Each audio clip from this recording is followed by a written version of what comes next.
আসলে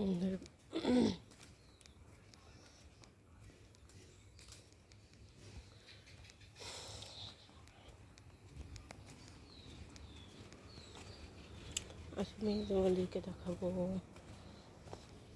খুব সুন্দর একটা পরিষ্কার পরিচ্ছন্ন সুপারির বাগান। এই যে দেখতে পাচ্ছ কত সুন্দর পরিষ্কার একটা সুপারির বাগান। ছোট ছোট চারা গাছ লাগিয়েছে এখানে সুপারি।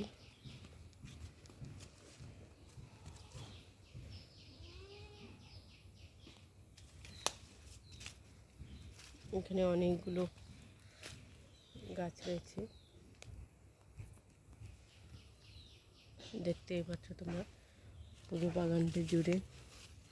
এই পাশে আরও কতগুলো চারা গাছ রয়েছে।